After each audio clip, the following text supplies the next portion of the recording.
Sometimes it can feel like your ex is made of stone. It's like they don't even care that they mistreated you and broke your heart. Does that mean that they never cared about you at all? Does it mean that you're wrong to feel this way? Well, not at all. I'll actually explain to you what your ex is going through emotionally and why, even though it may seem like they don't care, they're actually feeling a lot of guilt over what they did to you. I'm Brad Browning, author of the X Factor 2.0 and breakup coach for 15 years now. I make it my business to help you get your ex back, and a big part of that, maybe the biggest, is trying to figure out what's actually going on in your ex's head. Because your ex's emotions are going to be the biggest driver of their actions right now, even if they pretend to feel nothing. And one of the biggest emotions that your ex is going to feel after a breakup is guilt. In the vast majority of cases anyway. Almost everyone feels guilt when they hurt another person. Really, the only people who don't are psychopaths and sociopaths because they just don't feel empathy. Now, guilt, at least as we're talking about in this video, is the feeling of having done something wrong. You feel guilt when you messed up, hurt somebody, or acted in ways that aren't consistent with how you see yourself. And basically, almost all breakups make people feel guilt because they're complicated and messy. I'm sure you feel some guilt as well, depending on what happened. Maybe you feel like you pushed them away, wasted the potential of the relationship, said unkind things, whatever. And chances are your ex feels the same way, if not worse. Now, this will depend on a few factors, and we'll cover the signs that your ex feels guilty, but I also want to talk about why it can be really hard to tell one way or another because of how your ex is going to hide it, even from themselves. But first, let's talk about the few situations where your ex isn't going to feel any guilt. Now, if you're watching this video, I'm going to bet you're not in this kind of situation, but it does occasionally happen. So first, as we discussed, if your ex is a sociopath or a psychopath, they're probably living totally guilt-free. In fact, they're probably just walking along, whistling to a jaunty tune right now as they look to ruin another person's life. And actually, you know what? These people aren't really as rare as you might think. In fact, 5% of the population are sociopaths, so they really are out there, and your ex could very well be one. Now, diagnosing a sociopath is definitely not something we're going to do here, but do look into it if your ex has always showed really a complete lack of empathy, a lack of respect for your individuality, and was really extremely controlling. Now, in this case, I'd forget about their guilt and just be happy that you got away from a very toxic person. But there are some reasons why your ex may not feel guilty, even if they're not a sociopath. It could be that they genuinely don't believe that they did anything wrong, although that's actually pretty rare in my experience. On the other hand, it's very common that they'll claim that they did nothing wrong in order to get you to leave them alone. So whether they're actively denying some heinous act that took place, or they're just claiming that what they did was, logically speaking, not even that bad and you have nothing to be angry about, you can bet that they actually are feeling guilty. Now, I understand this thought process because I see it all the time in my work. People don't want to feel negative emotions, so they deny them in any way that they can. They feel a hint of sadness, so they pick up their phone and scroll on social media. They feel angry, so they have a drink or 2 or 10. They feel jealous over somebody else's life, so they find some reason to take that person down a peg. This is never going to be an effective strategy in the long run to regulate your emotions, but in the short term, it can prevent you from spinning out. And this is often why your ex is going to deny wrongdoing. Because if they admit they did something wrong, then they have to accept the guilt and the shame that comes along with that. So they're denying it both to you and also to themselves. Now, the other scenario here, which ties in a major way, is that your ex doesn't feel guilty because they feel that the things you did were worse and that you're the one who deserves the blame for the breakup. They may believe that, what you did justified their actions. So maybe you cheated on them first, you lied to them, or pushed them away. I'm not saying that you deserve all the blame and the guilt, but it's possible that your ex might think so.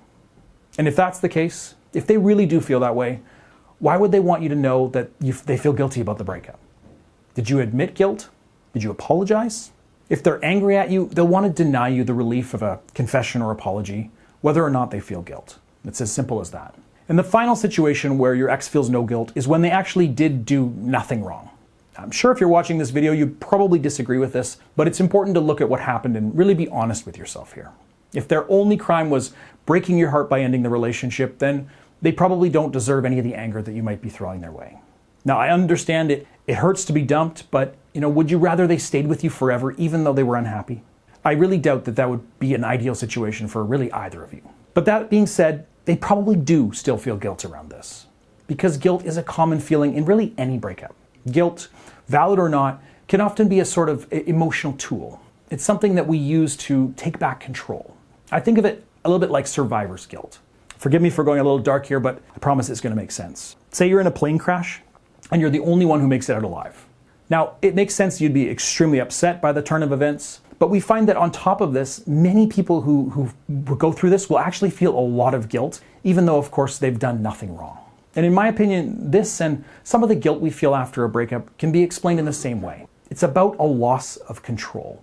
So whether the breakup happened because the other person cheated, or there was a loss of physical attraction, or life got in the way, we feel overwhelmed by the idea that our entire life was turned upside down because of something that we basically had no control over. And if we accept this, we have to accept that any relationship, any job, any house, any loved one could be lost in an instant, and we'd have no way to stop it. Now, of course, we know on some level that that is true, but it's something we'd rather not think about for too long. So if we can take responsibility for the breakup, we can blame ourselves. If we were the reason that it ended, then if we just behave differently, act in exactly the right way, we can stop it from happening again. The guilt feels terrible, but it can be much easier to accept that it was all our fault than the idea that it was random and out of our control. So that's why I think that in the majority of breakups, both people really end up feeling guilty. Either they did something that's worthy of feeling guilt, or they didn't and they're just trying to regain control. The only other scenario is that they put all the blame onto the other person and try to distance themselves in order to feel better. But while our mind, is good at playing tricks on us, like we've just talked about, very few people are able to cheat on their partners, lie to them, dump them, abuse them, or really, otherwise mistreat them, and then convince themselves that their ex was the one in the wrong. So outside of the few scenarios we just covered, you can safely bet that your ex does feel guilty about the breakup. But how can you know for sure? Well, let's talk about some of the signs that your ex is going to display if they feel guilty. Now remember, denial can be a powerful thing, so even if your ex doesn't show any of these signs, it doesn't mean that they really feel no guilt over the breakup, because they could just be hiding it really well. But if you do notice one or more of these signs, then you can be pretty confident that they are feeling guilty. So number one is excessive apologies. This one is pretty obvious, but if your ex is constantly reaching out to you to tell you how sorry they are, then you can safely bet that they're doing it because they feel guilty. They want you to accept their apology and forgive them so they can forgive themselves. And number two is constant check-ins. So if your ex is hitting you up constantly to have a serious talk, or even just to say hello, that can be another sign of guilt. They want to assure themselves that you're not upset so that they can say to themselves, well, they're not mad at me, so obviously what I did wasn't that bad. They're probably wanting to apologize, but are just too afraid to bring it up and have to really face the music. And thirdly, cutting ties with you. So on the other hand, sometimes your ex will go in the opposite direction. As I've said, guilt is a painful emotion, and there are a few ways to avoid it. You can apologize and be forgiven. You can just deny the issue. You can put the blame onto the injured party, or you can just reject it completely by running away. Now, this is obviously an emotionally immature response, but if your ex has wronged you and now gone completely dark, not answering any messages or phone calls, then that's probably the route that they're taking. And fourth is avoiding mutual friends. Now, the guilt that your ex feels is not always just between the two of you. They probably fear that you've outed their behavior to your mutual friends and just the wider community. And in order to avoid rejection from others, they're choosing to preemptively take space from everyone. Now, this is definitely one of the more telltale signs of a guilty conscience.